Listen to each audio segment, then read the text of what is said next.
It's been 52 years since DR Congo were in a World Cup. What does this mean? Is this their best opportunity that we've seen? Clearly in half a century at this point, but against a Jamaica side that has some talent on their side as well.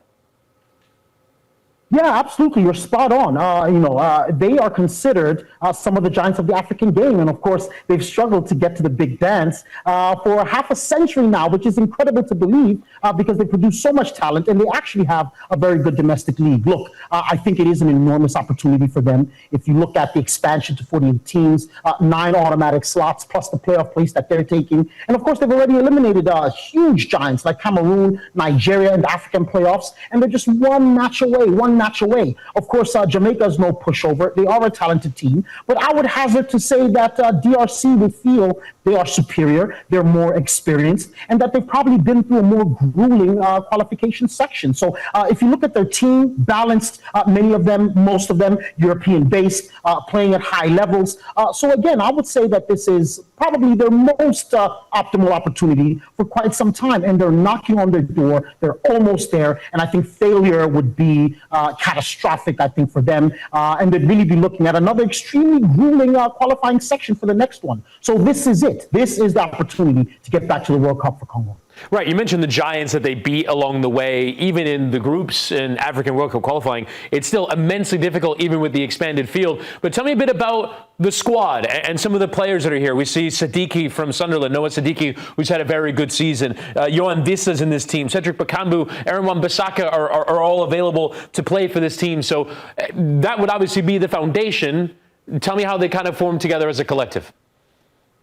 Yeah, you're absolutely right. And again, they're in this period where they have a fantastic balance of these new up-and-coming players alongside, the long-standing players, leaders like Chancellor Mbemba, like you mentioned. Aaron Wan-Bissaka is going to be critical. I mean, for me, he's one of the best 1v1 defenders on the continent, and I think one of the best 1v1 defenders in Europe. Axel Tuanzebe was a fantastic addition for them. And they have Ndalel Mukau, for a center midfielder, who I think is a spectacular player, great passer, always composed under pressure, and I think he's the one who's going to be providing the ball for your likes of Noah Sadiki, Yohan Wissa. I think Cedric Bakambu is still a very useful player, as you're showing there, and Theo Bongonda, who I think is fantastically unpredictable in wide areas, has scored some important goals for Congo and created others. So they have a top team, I think, with some really, really talented players. To be frank, I haven't seen the best of Noah Sadiki in a Congolese jersey, but again, he's one of those youthful players who's dynamic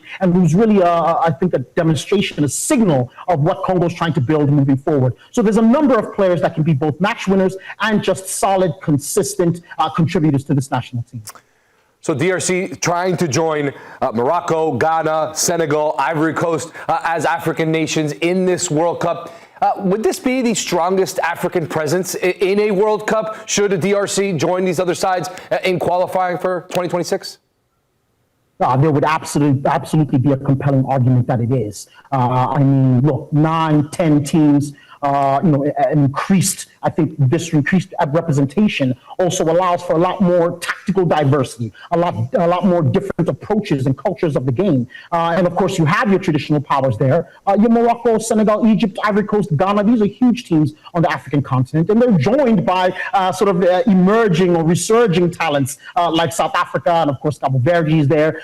Tunisia has won AFCON before. They're not the most spectacular football on the continent, but they are there. They're always there amongst the big boys. So I think if you look at it as well, African football has been improving. Not only the AFCON in Morocco, but in Ivory Coast. It showed the level of African football, not just on the football field, but the general organizational element, the structural and infrastructural element. And I think all of these things are elevating the African game. And of course, the perception of the African footballing ceiling has also been changed, I think, altered by Morocco's access to the semifinal for the first time for an African nation in history. So I think we're on the brink of something special. Personally, I expect a few African teams to make it to the second round, and hopefully 1 or 2 in the quarterfinals. And again, it's no longer improbable for an African team to make it to the semifinals. So for me, yes, I think this is our strongest ever opportunity and showing in the World Cup, and I can't wait. I'm excited.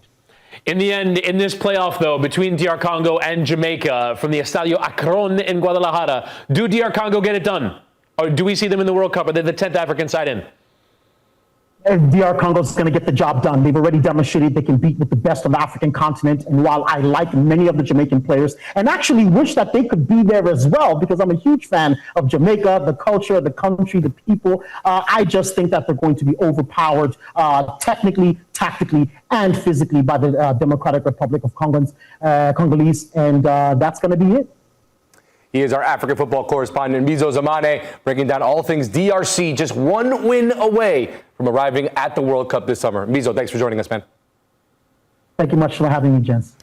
Let's shift the conversation. You heard his opinions, obviously, on DR Congo. Being the favorite, they are the betting favorites in this game against Jamaica. But let's argue from the other side. How important is this for Jamaica? Being this is an expanded World Cup in 3 countries that are in their federation, obviously in Concacaf. How big of a miss would it be if they're not able to get this across the line? They didn't have U.S., Canada, or Mexico in this qualifying process. They still couldn't make it directly in, have to go to a playoff. So what would it mean if they missed this tournament? It's not even necessarily about sort of what that opportunity is, although here you see in that group, in a group with Trinidad and Tobago, Bermuda, and Curacao, who are the ones who qualify.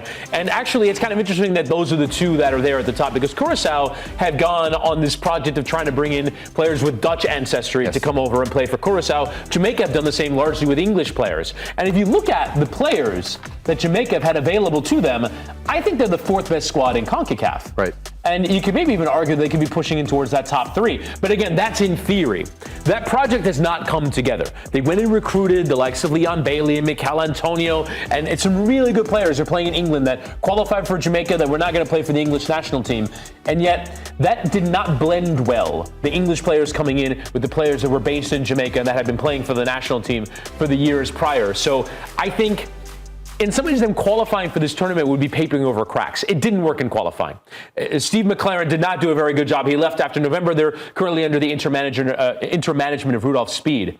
I just don't see this nation as having come together in football, which is really sad considering what the potential is. Like I said, I think they have the potential to be the 4th best team in this region and causing problems at World Cups. That has not come together, and so I agree with Mbizo. I do think that DR Congo are favorites here, significant favorites here, as a team that have actually coalesced rather than Jamaica, who I think are still a collection of individuals. It's a fair point, and it's not going to be any easier moving on in that qualifying process again with Mexico and Canada back in for Jamaica. So this is a huge chance, but Congo clearly the favorites. We remind you on Tuesday, it's that playoff final for a spot in the World Cup. Democratic Republic of Congo taking on Jamaica.